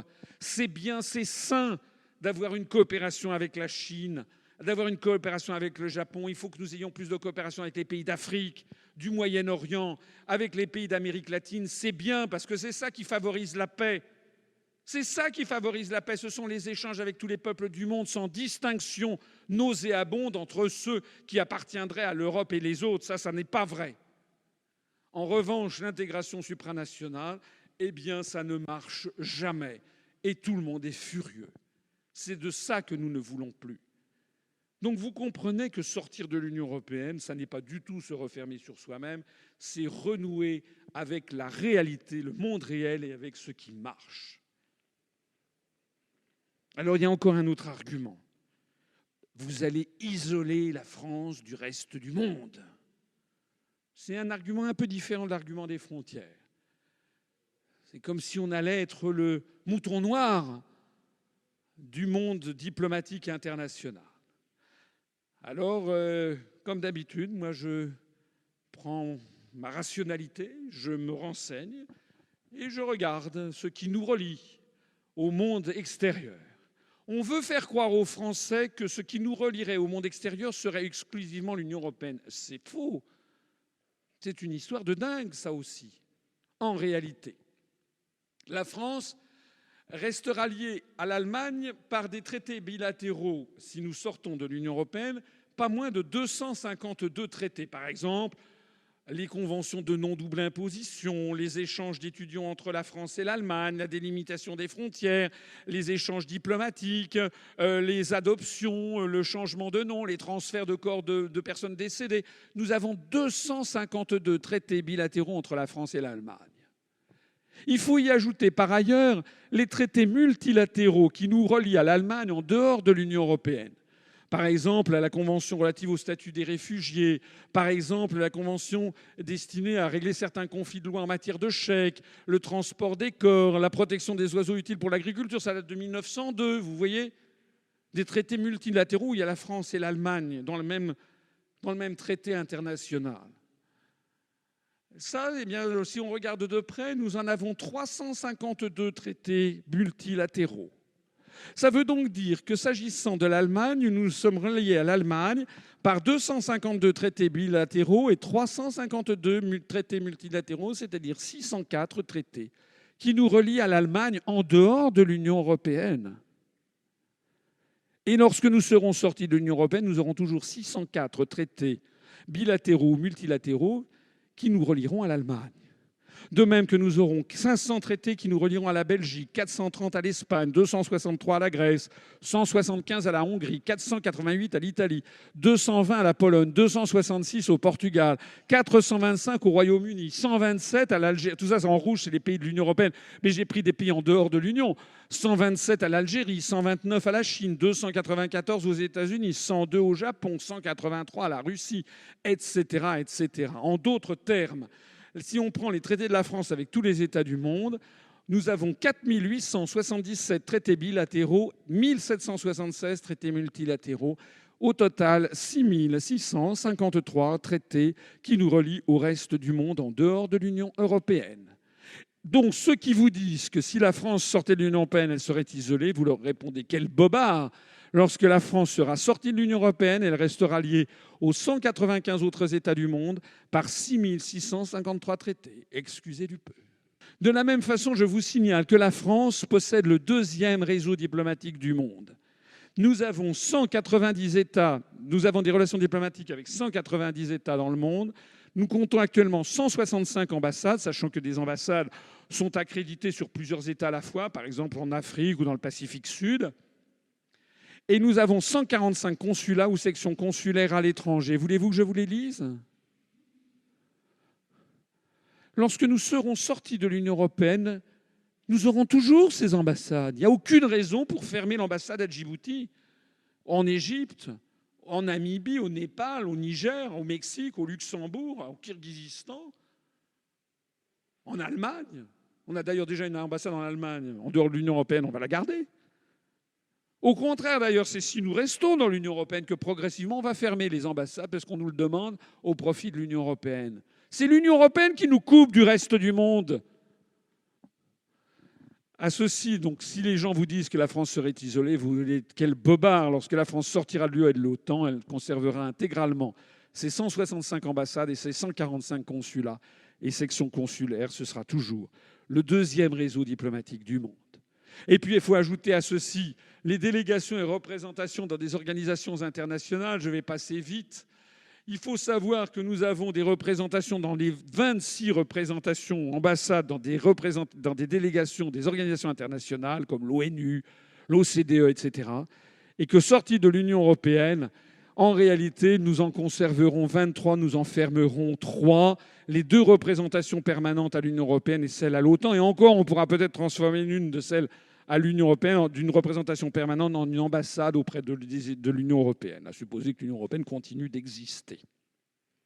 En d'autres termes, les organisations internationales dont la France restera membre après être sortie de l'UE, l'Organisation des Nations Unies dont nous resterons membres permanents du Conseil de sécurité alors que nous risquons de perdre ce siège permanent si nous restons dans l'UE, l'Organisation mondiale du commerce, l'Organisation du Fonds monétaire international, la Banque mondiale, l'Organisation mondiale de la propriété intellectuelle, l'Agence internationale de l'énergie atomique, le Haut Commissariat pour les réfugiés de l'ONU, l'Office international des migrations, le Haut Commissariat pour les droits de l'homme, l'Organisation internationale du travail, l'Organisation mondiale de la santé.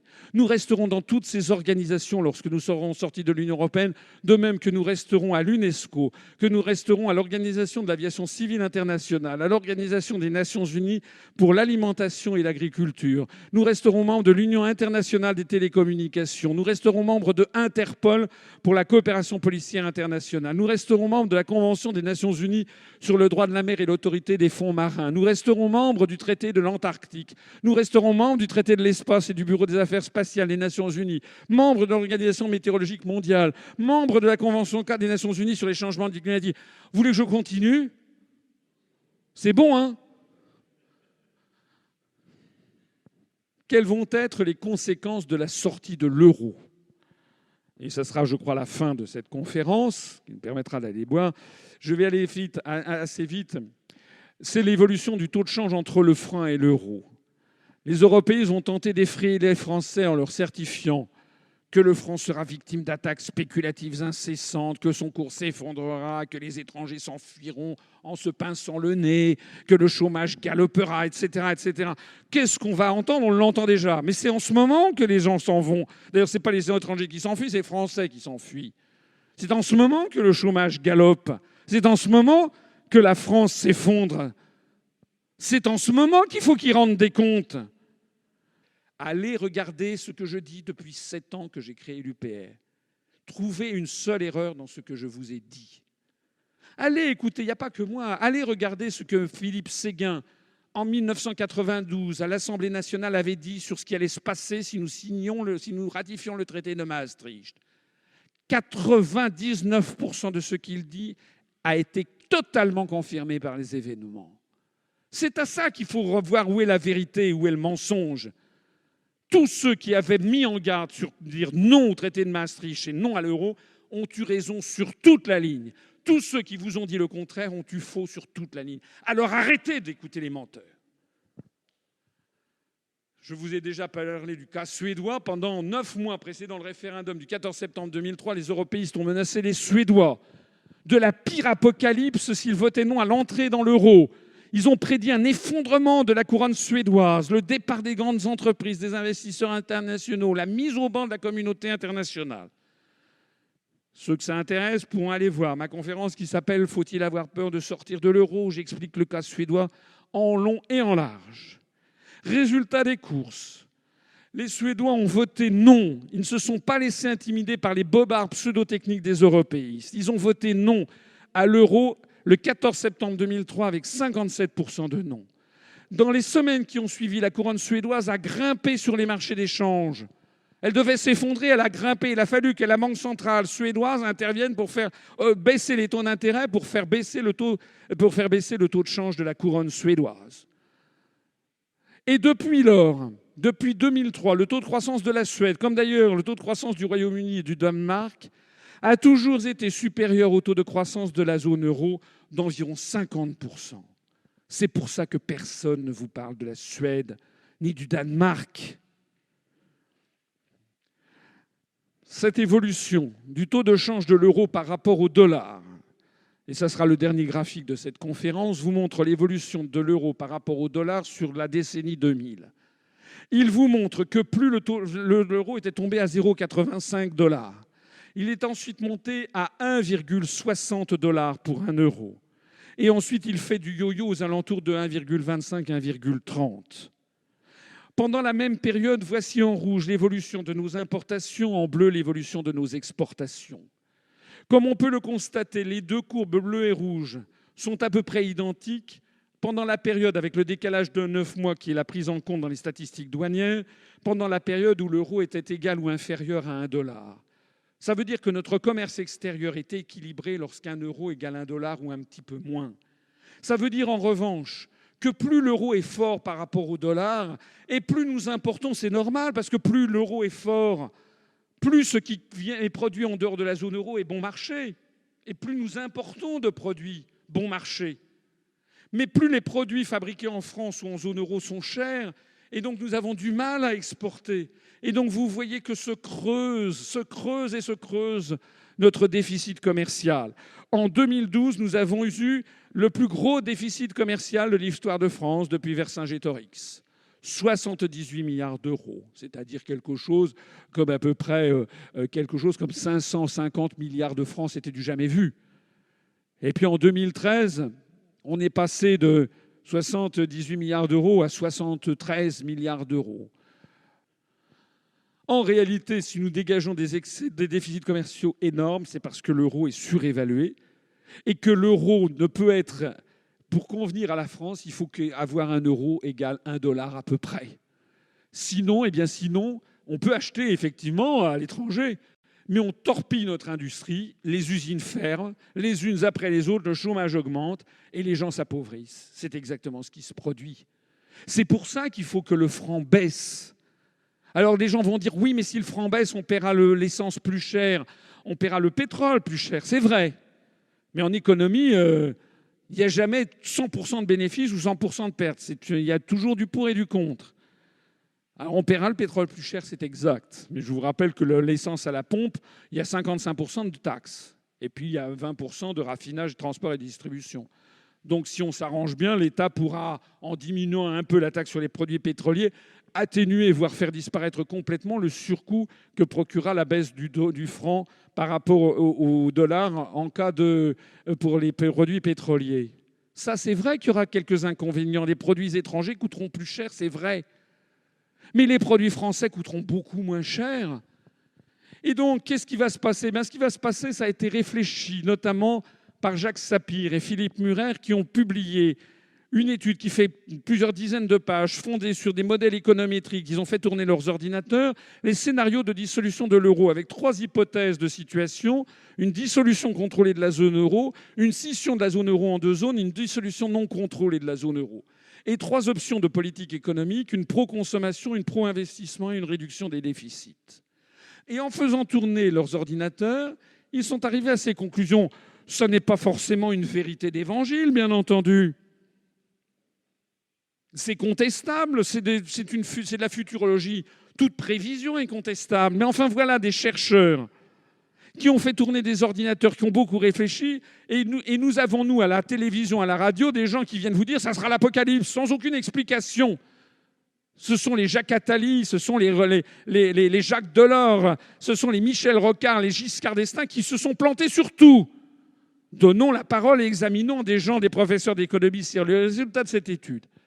C'est que dans la mesure où le franc perdrait environ 30% de sa valeur, ce qui est conforme d'ailleurs à ce que je viens de vous montrer, puisque je vous ai dit qu'il faudrait qu'un euro égale un dollar, donc un franc, puisque nous on veut rétablir le franc pour l'euro, il faudrait qu'en fait un franc soit à peu près égal à un dollar pour rétablir la compétitivité. Or actuellement un euro est égal à 1,30. Donc actuellement l'euro est à peu près 30% trop cher. Donc la sortie de crise de la France, il faut que notre monnaie perde à peu près 25 à 30%. C'est exactement l'hypothèse qu'ont faite Jacques Sapir. Et qu'est-ce qu'ils ont trouvé? Ils ont trouvé que la dissolution de la zone euro, le retour au franc, accompagné d'une dévaluation de l'ordre de 25 à 30% du franc par rapport au dollar, laisserait les revenus et les dépenses réalisées sur le territoire inchangés. Même avec des hypothèses pessimistes, l'inflation ne dépasserait pas 5% la première année, 4% la deuxième année, et reviendrait ensuite à son niveau structurel. Ils ont découvert qu'un strict contrôle des mouvements de capitaux devrait être mis en place pour gérer la dévaluation. C'est exactement ce qu'on propose, ça tombe bien. Je l'ai déjà dit plusieurs fois, c'est ce qui est arrivé au moment de la crise à Chypre. Ils ont montré que le poids de la dette publique diminuerait rapidement, tandis que le déficit résiduel des dépenses publiques pourrait être parfaitement couvert par l'épargne nationale, avec une redescente rapide à 75-85%, 80% du PIB. On est actuellement à 88% du PIB. Ils ont découvert que le gain en croissance et en emploi serait spectaculaire. Selon les 9 scénarios, la croissance s'établirait selon les scénarios entre plus 8 et plus 21% en 4 ans. On pourrait atteindre du 5% de croissance pendant 4 années successives. Est-ce que vous vous rendez compte?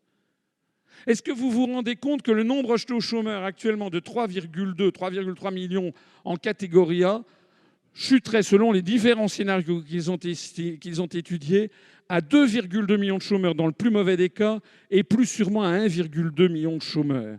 C'est-à-dire que nous pourrions gagner 1 à 2 millions d'emplois en sortant de l'euro et en rétablissant le franc, avec un franc qui perdrait 25% de sa valeur par rapport au dollar, par rapport à la monnaie actuelle qui est très surévaluée, par rapport à la compétitivité de notre économie, nous pourrions sortir entre 1 et 2 millions de Français du chômage.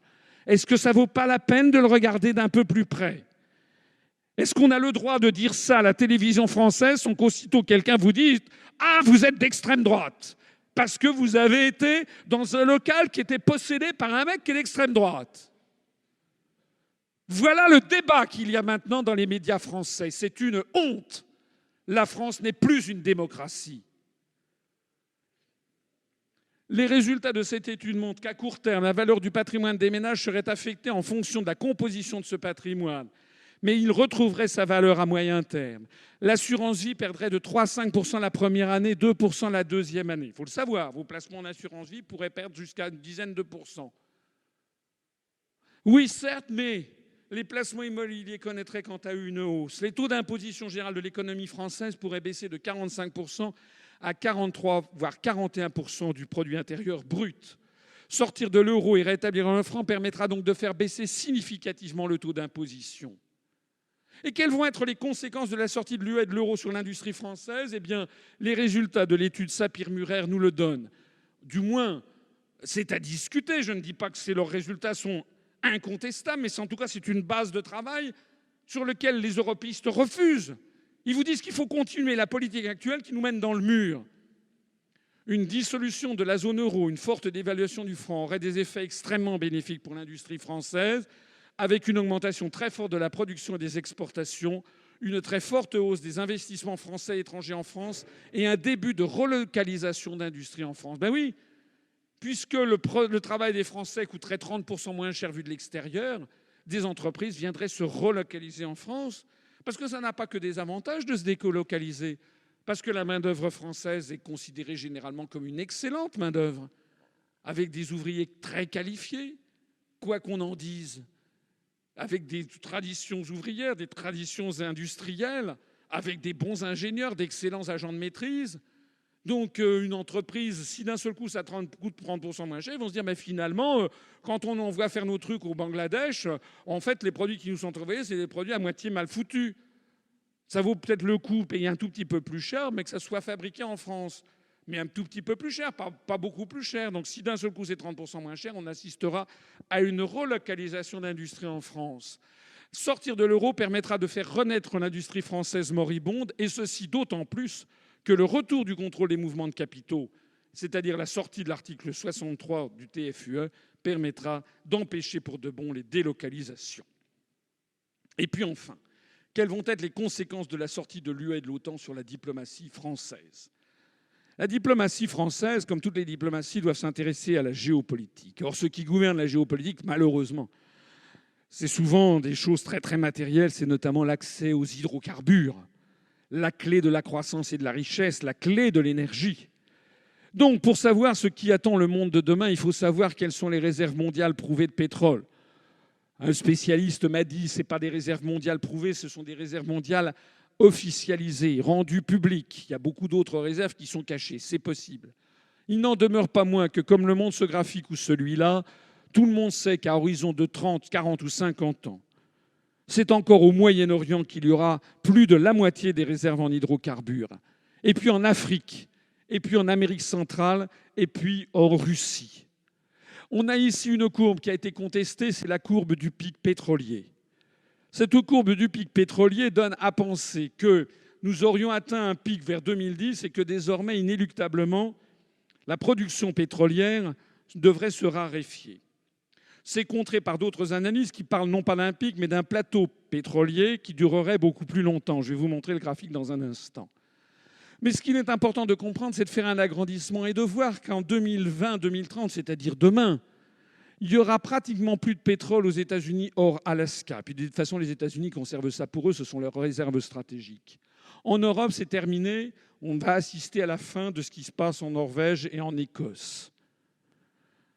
En Russie, en revanche, il y aura encore du pétrole en 2050. Et encore, ce sont les réserves prouvées, mais sans doute, il y a beaucoup d'autres réserves qui ne sont pas encore annoncées.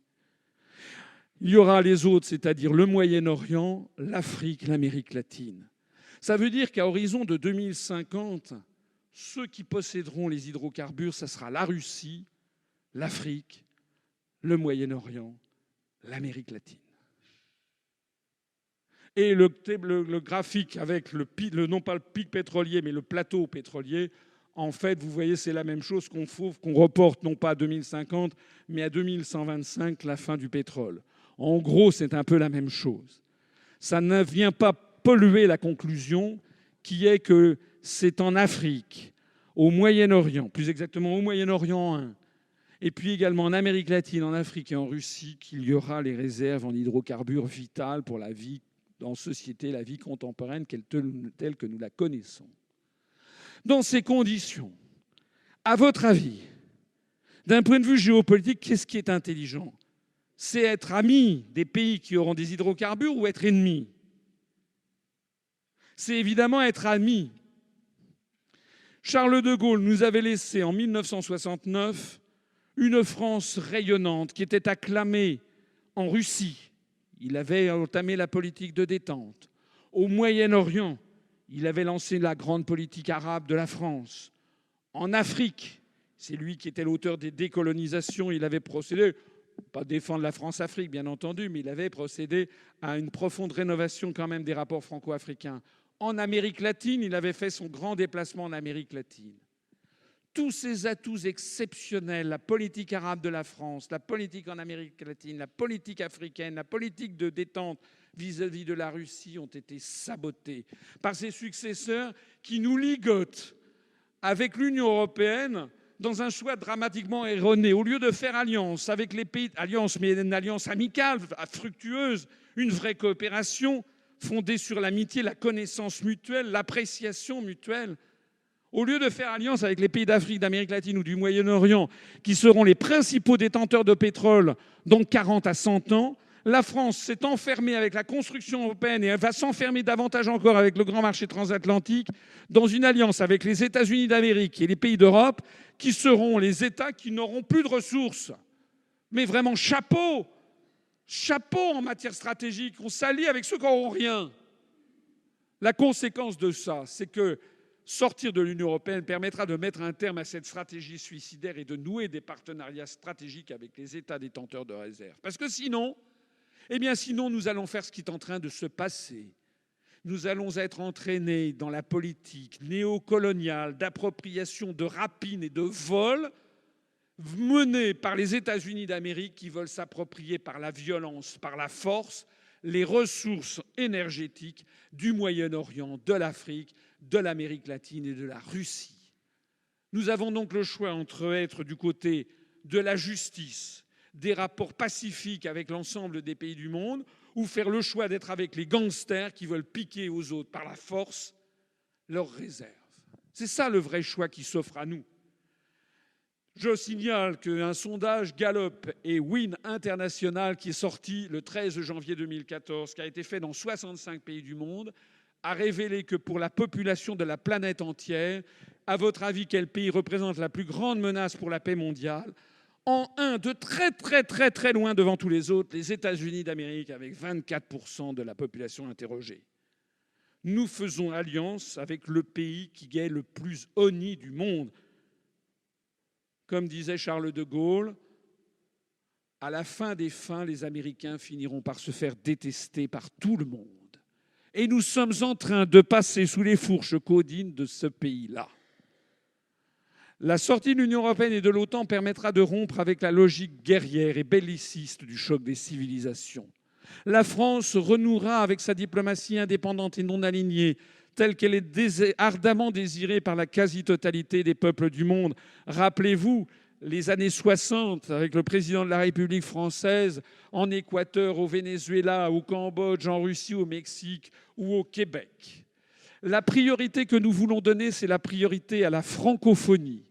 Nous proposons à nos partenaires de la francophonie un parlement de la francophonie. Rappelez-vous, vous savez, je vous avais dit que nous avions une idée pour le parlement de Strasbourg. L'idée que nous avons, c'est que le parlement de Strasbourg, qui sera libéré par les députés européens, nous allons proposer à l'UNESCO, l'Office des Nations Unies pour la science, la culture et l'éducation, qui actuellement craque dans ses petits bureaux parisiens, puisqu'il y a 180 pays, alors que c'était fait pour 50, on va proposer de transférer l'UNESCO à Strasbourg, qui montrera notre volonté de paix entre le monde latin et le monde germanique, et qui permettra d'ailleurs à nos compatriotes de Strasbourg de voir arriver non pas des représentants de 28 pays du monde, mais des représentants de 170 pays du monde, qui donnera à Strasbourg un rayonnement international excellent. Et nous, en France, à Paris, dans la capitale, nous proposerons de transformer l'UNESCO en un parlement de la francophonie, pour changer complètement la francophonie de l'eau du bocal. Parce que la francophonie, il faut arrêter de faire de la francophonie de grand-papa pointilleux sur l'imparfait du subjonctif. La francophonie, ça doit désormais être autre chose. Ça doit être une vision du monde, une vision partagée, une autre vision que le monde anglo-saxon. Une autre façon de concevoir la vie en société qui ne soit pas uniquement fondée sur l'adoration du veau d'or. Parce que la langue française, la civilisation française, a d'autres valeurs que celles-là. Et nous pouvons proposer à nos partenaires francophones de se rallier à ce Parlement afin de contrecarrer la théorie racialiste et guerrière du choc des civilisations promue par les think tanks américains et dont la construction européenne n'est qu'une application régionale. Nous allons permettre l'élaboration de positions communes de la francophonie sur les grands sujets planétaires. On essaiera, puis si on n'y arrive pas, on ne le fera pas. Il ne s'agit pas de faire une union africaine, une union francophone comme il y a une union européenne. Il s'agit d'avoir des pays souverains qui pourront peser de tout leur poids s'ils sont plus nombreux, s'ils sont d'accord pour avoir une même vision des choses, par exemple sur la situation au Moyen-Orient. S'il y avait 30 pays francophones qui disent la même chose, ça pèse de tout son poids. Ou bien sur le système financier international, ou sur la réforme du Fonds monétaire international. En fait, c'est donner à la francophonie une vision politique, en finir avec la France-Afrique, les liens de domination néocoloniaux, mais nouer un vrai partenariat avec ces pays dont, en fait, nous sommes beaucoup plus proches qu'il n'y paraît parfois. En réalité, nous sommes beaucoup plus proches du Maroc, de la Tunisie, du Sénégal, de la Côte d'Ivoire, du Bénin, de Madagascar, du Vietnam, de Haïti, que nous ne sommes proches de la Slovaquie, de l'Estonie, de la Lituanie, de la Finlande. C'est ça la vérité. Et puis, ce n'est pas seulement la francophonie, c'est aussi la priorité à l'universel. Le français, la France a été championne tout au long du XIXe siècle et du XXe siècle par ce bel adjectif que nous voulons remettre au goût du jour, l'universel. C'est les Français qui ont inventé les expositions universelles. Universel, ça veut dire que la France ne fait pas le distinguo entre des pays serviettes et des pays torchons. Ça, c'est une vision d'apartheid. Nous disons qu'au troisième millénaire, tous les peuples du monde sont égaux. C'est justement, il faut en finir avec le deuxième millénaire. Il faut désormais considérer que toute l'humanité est égale. Il faut considérer que tous les pays doivent défendre leur identité nationale parce que rien ne serait pire. Le pire cauchemar, je crois, qui pourrait arriver, c'est que nos arrière-petits-enfants, au XXIIIe siècle, aient une planète qui ne soit couverte que de Kentucky Fried Chicken et où tout le monde parle l'américain. C'est l'horreur. Nous devons donc défendre la biodiversité des espèces végétales et animales, mais aussi la biodiversité des peuples et des nations. Et en même temps que nous devons défendre ça, c'est dans une relation dialectique et dynamique, nous devons nouer des partenariats avec tous les peuples du monde sur la base de l'égalité, sans faire de distinguo sulfureux et suspect selon l'appartenance à tel ou tel continent. En réalité, nous réorienterons une partie de nos versements à l'Union européenne en une aide à destination des pays de la francophonie et plus généralement de tous les pays du monde en développement. Nous développerons un système d'échange d'étudiants important de type Erasmus. On vous bassine sans arrêt. Erasmus, c'est formidable. Non, c'est pas formidable. Pourquoi est-ce qu'on devrait développer des échanges entre des jeunes étudiants français et espagnols et pas entre des étudiants français et ivoiriens ou brésiliens ou japonais? En vertu de quoi il faudrait développer des échanges entre les jeunes Français et les jeunes Estoniens et pas entre les jeunes Français et les jeunes Vietnamiens, Cambodgiens, Indiens, Pakistanais ou Mexicains? Qu'est-ce que c'est que cette histoire? En fait, la mondialisation n'est pas une mondialisation, c'est une américanisation. Et nous sommes contre l'américanisation du monde. On ne pas contre le peuple américain. On fait bien le distinguo entre le peuple américain et les dirigeants qu'il subit.